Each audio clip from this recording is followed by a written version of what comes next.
Біздің Ванаграмдағы Apollo Specialty Hospitals лор бөлімінде біз лордың әр түрлі ауруларына арналған бірнеше емдеу әдістерін ұсынамыз. Бүгін мен обструктивті ұйқы апноясы және оның емі туралы айтқым келеді. Ұйқы апноясы бұл адамның ұйықтап жатқан кезінде тынысының бірнеше рет тоқтап қалуымен сипатталатын жағдай. Бұл жағдай қатты қорылдаудан бастап, тыныстың толық тоқтап қалуына дейін созылуы мүмкін. Мұндайда науқас таңертең оянғанда ұйқысы қанып шықпағанын немесе сергек оянбағанын сезеді.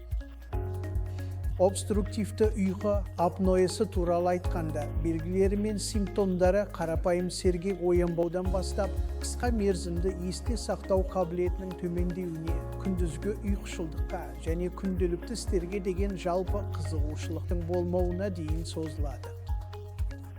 Бұл сондай-ақ жұқпалы емес аурулар сияқты ауыр жағдайларға да әкелуі мүмкін.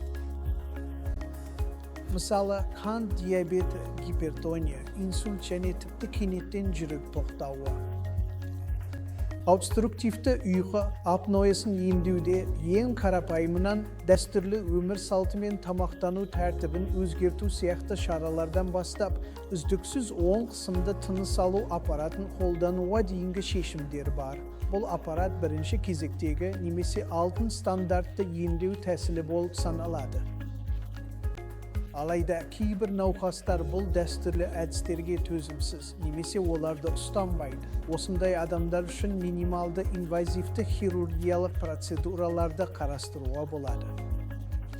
Минималды инвазивті хирургиялық процедуралар туралы айтқанда, бұл барлық адамға бірдей жарайтын шешім емес.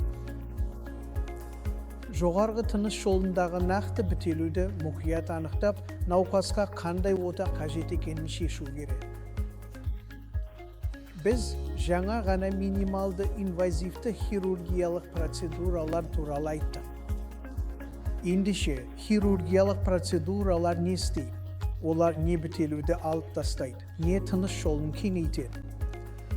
Бұл бізді бітелу қай жерде, немесе тыныс жолының қай жері құлағанын анықтауға алып келеді. Бұны қалай анықтаймыз? Науқас біздің клиникаға келгенде бірінші қадам ұйқының физиологиясын бағалайтын бірінші деңгейлі полисомнография жасау.